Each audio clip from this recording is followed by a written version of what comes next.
চীনের ক্যান্টন ফেয়ারে স্বাস্থ্য খাতে এআই নির্ভর প্রযুক্তি বিশ্বজুড়ে দৃষ্টি কেড়েছে। বিশ্বের অন্যতম বড় এই বাণিজ্য মেলায় আন্তর্জাতিক পণ্য প্রদর্শনের সুযোগও রয়েছে। বাংলাদেশি ব্যবসায়ীরা মনে করেন সরকারের পৃষ্ঠপোষকতা পেলে গুয়াংজু থেকেই দেশীয় পণ্যের বৈশ্বিক সম্ভাবনা তুলে ধরা সম্ভব।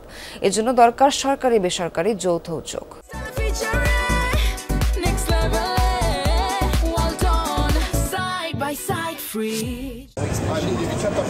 আপনার ব্যথা দূর করবে রোবট, করবে রোগ নির্ণয়।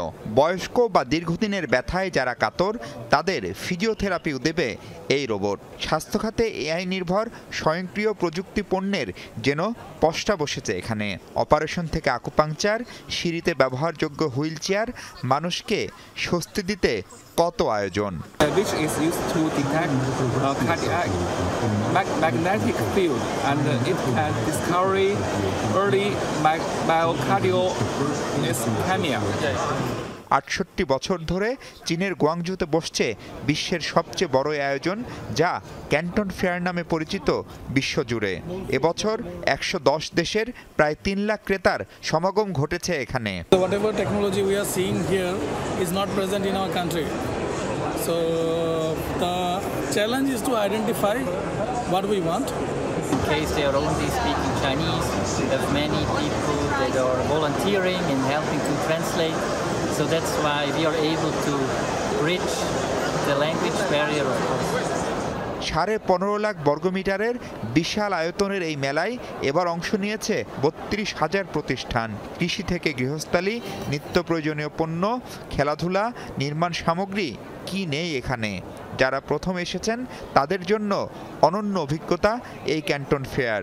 বাংলাদেশের কোনো প্রোডাক্ট এখানে উপস্থাপন করে আর কি, যেটা বহির্বিশ্ব আমাদের প্রোডাক্টের প্রমোটিংটা হয়ে যায়, কারণ এখানে পুরো পৃথিবী থেকে লোকজন আসে। পাশাপাশি আমরা যারা চায়নাতে বসবাস করি এবং ব্যবসা করি, আমরা আমাদের প্রোডাক্টের চায়নাতে মার্কেট ক্রিয়েট করার একটা স্কোপ তৈরি করতে পারি আর কি। বিশাল আয়োজনে দেখা মিলল এই বাংলাদেশি স্টলের। পাট ও চামড়া থেকে জুতা বানায় এই কোম্পানিটি।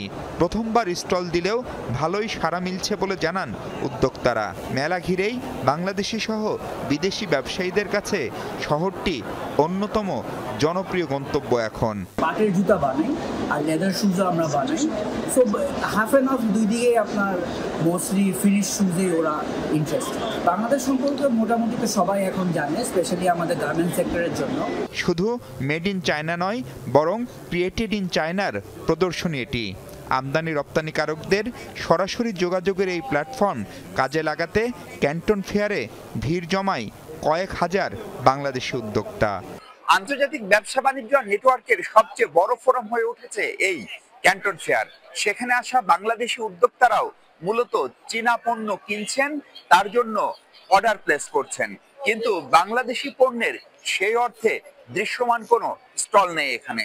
আর তাই এই ক্যান্টন ফেয়ারের সুবিধা বড় দেশগুলোর মতো বাংলাদেশও কিভাবে নিতে পারে সেই সুযোগ কাজে লাগাতে উদ্যোগী হওয়ার পরামর্শ দিচ্ছেন অর্থনীতি সহ ব্যবসা খাত সংশ্লিষ্টরা।